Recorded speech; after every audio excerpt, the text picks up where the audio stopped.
Good morning.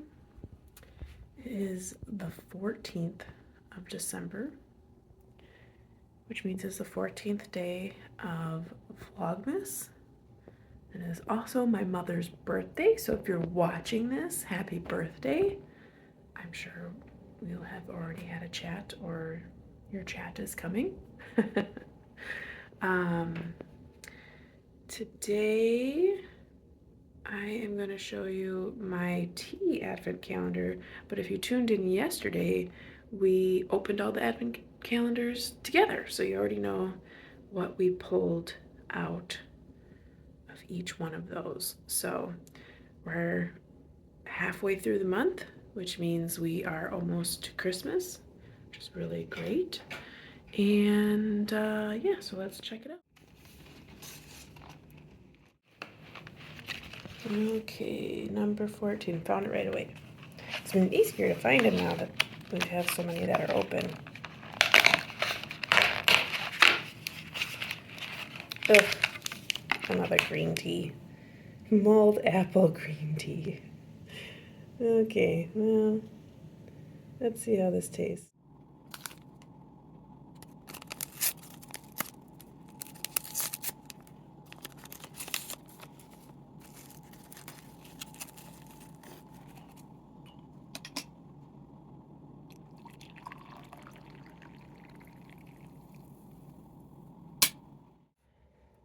Okay, so because I'm pretty sure I'm not gonna like that green tea, and because quite frankly I need some caffeine in the morning, and the green tea is not gonna have a lot of caffeine in there, I did make myself a cup of coffee because I also really love coffee. And I did go out and buy myself that new little Teffy coffee creamer. So we're gonna put this in my coffee and we're gonna see what it tastes like.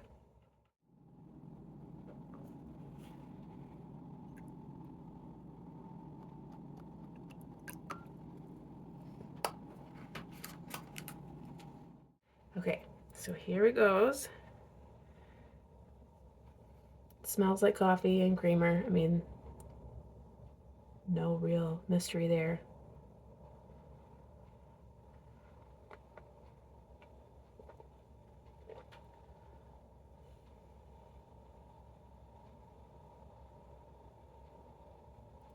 That is good. This is hitting the spot. This is hitting the spot, like, you know, like on the interwebs right now where everyone's like, they say something and in the reel or whatever, they say something and then it turns into like John Hamm in a rave. That's what this feels like.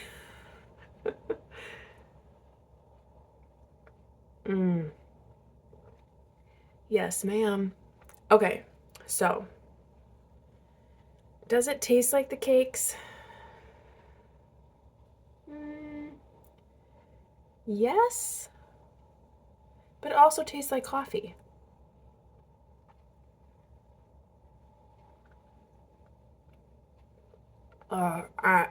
I'm telling you, if you liked the Little Debbie things and like sweeter stuff in your coffee, this is definitely, I would go for this. What I will say is it's not like a sickly sweet, but it is sweet. So if you're not like, you don't like a lot of sugar in your coffee, then I would not go for this. Now, that being said, I like, without spilling this over, I don't know if you can really see, but I like my coffee like it's like white. That's how I like my coffee. So I'm sure if you put less in there, it won't be as sweet, but this is definitely delicious. Oh my gosh, it's so good. Okay, so now that we've gotten everything situated and we have our tea here, let's go ahead and try it.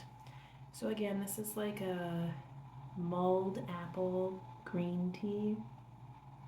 It definitely smells like apple, like a lot.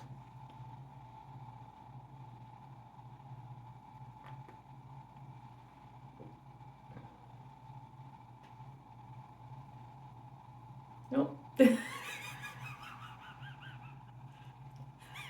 don't like green tea. Again, I can tell if I had this cold, I would like it way more. This being warm is so weird. Ugh, no, no. The thing is when you are about to drink it and you can smell it, in your brain you're like, oh, this is gonna taste like apple cider. It does not. It tastes like apple. Like it definitely has the like mulled apple taste. So if you like green tea and you're good with it warm, it definitely tastes like mulled apple or apple. But it also tastes like green tea, and for me, it's a no. No, thank you. I'm gonna keep my sugary coffee any day. Okay, so let's talk about what I've been reading. And the two books that I'm going to talk about, I have issue with both of them regarding their titles. So I'll put the pictures here. So the first one, I'm not going to talk about too much because I did give it 1 star, so I'm not going to give too much about it. But the book itself is called 10 Things I Hate About Christmas. And the author is A.J. Pine. I'm pretty sure it may even have been AI. I have no idea because it was a terrible storyline. I mean, it wasn't a terrible storyline, but it was just so. It didn't align with the title, and it was just throughout the entire book. It's all produced through Audible, so that's why I'm like, is this even like a real person that wrote this? But anyways, a young marketing person in a company is wanting to give her boss a gift to like show her that she is there basically, but instead of hand gifting it to her, she sends it through the post. And her whole gimmick is that she's like a middle child, so she's never seen, oh my gosh, through the whole book, like, I've never seen, no one sees me. And then when the male character, the love interest, comes into play, he sees me, I feel so seen. And I get that, and I get that that is an important like plot line, but it was not well executed. The male love interest is a nepo baby basically, who everyone hates in the company because he is the boss's nephew. Well, they end up getting together because she accidentally mailed her boss a present that was supposed to go to her best friend, which is like a really naughty gift. And so they team up to go to the house where the gift is to like retrieve it. And of course, everything falls into place from there. However, never once in the entire book did anyone say one word about hating Christmas. Not once was there anything mentioned about 10 things. Nothing. And even if you're thinking about like, okay, so 10 Things I Hate About You was a retelling of Taming of the Shrew. So is this playing off of 10 Things I Hate About You, playing off of Taming of the Shrew? No. There was no. And if you're trying to think like, oh, the shrew was the boss, not really. It was just 1 star. That's all I'm going to say about it. Moving on to the next book that I read. I also listened to it via audio through my Hoopla account. another one of those holiday books that they feature, and it was called The Christmas Claus by Meg Easton. And this is I think it's part of a series. It didn't show it being part of a series in my Hoopla account, but when I went to go put my rating in on Goodreads, it did show that it had other books in the series. I'm pretty sure you can probably read them as standalones. It probably won't affect your reading of each of the books. But anyways, so The Christmas Claus. This is about Nina and something with a C. Colton. I don't know, something with a C. And he's a hockey player, which that's why I wanted to read the book, because I like hockey romances. I think they're interesting, and because I really like hockey. My family's a big hockey family, like we like hockey. So once in a while, I do like to read a hockey romance. So anyways, he's just been traded. So he plays for Charlotte. He gets traded to Denver, which he never wanted to play for Denver, because for like 1 year he lives in Denver and his parents like ultimately get divorced there. So he had a terrible experience there. He had gotten in a fight at school which caused mayhem, so he's like known as like this kid that like ruined dances for his high school. But he was only there for a year, so he's all these memories of 1 year, and he never wanted to come back there, which I get. Divorces are not fun for kids, totally get that. And this Nina is the daughter of like the marketing guy on this hockey team. So she gets hired as a videographer to pump up marketing for a specific player, and lo and behold, they're matched up.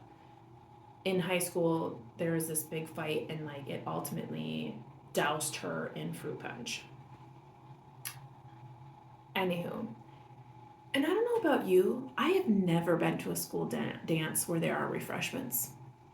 Like, ever. Nope, can't think of one. There was stuff available that you could buy, but there wasn't like a big punch bowl that Hollywood and entertainment is trying to tell us. I never saw a punch bowl in my life. But anyways, so, and because it's Christmas and because he's away from his family, this event guy or marketing guy who's Nina's dad invites him to be like part of their Christmas, unbeknownst to her, of course. So then they get to know each other through this videography and, fall in love. But again, the Christmas clause. There's nowhere in the book where there's a clause talked about. The only thing that it could possibly be is the fact that when he gets traded, he talks about how in hockey, and I don't know if this is true or not, that he has to play 7 years or be 27, and he can put in it must be that he can put in a no trade to Denver clause, like a no trade. But here's the thing. That's not what the book is about. That's one minor like thing over here that like doesn't have anything to do with anything other than the fact that like it's in the back of his head. Like, oh, I don't want to be here because I have bad memories here. So I want to make sure that I can get traded back out. And it just sucks that I missed this clause by, I think it's like a year. Like he was going to put it in his contract after the season or something, because then he would have played 7 years. But to create an entire book off of that title, what? Like, I feel like the book should have been titled like the place that they are. Like I think it's called Mountain Springs or something, like a Mountain Springs Christmas, or like I just feel like when the titles of books are from something so minute and it doesn't make any sense. And especially the other one I discussed, that had nothing to do with anything. Literally. if the author was trying to be like, oh, because she had a list of, she called it the naughty list, and she like was listing all the things that she didn't like about the dude before obviously she got to know him. But it was called the naughty list. Not 10 things I hate about him. It was literally a naughty list. So it didn't make any sense. I'm just saying, so for both books, titles did not make sense. They were not good titles. And so I forgot to mention, so in the second book that I discussed, The Christmas Claus, I gave it 3 stars. It was okay. Neither book had any spice, so don't worry about that. Like the first one, there's allusion to it, but there's no, it's all wrapped up. You don't hear about it, you don't see it, you nothing. And in the second one, there's absolutely nothing at all. I think they share a few chaste kisses, like on the forehead, the cheek, like maybe I think there's one actual kiss, but like there's nothing. So you don't have to worry about that if you're looking for a nice romance. I think if you're looking for something that's like sweet and innocent and whatever, I think The Christmas Claus is fine. I'm just like annoyed with titles. So, anyways, those are the 2 books that I've read recently. I just skipped the first one. Don't read it. I gave it 1 star. It's terrible. And yeah. So other than that, I hope you're finding other festive reads. Taking care, staying safe, and as always, you know how it goes. Happy reading. Bye.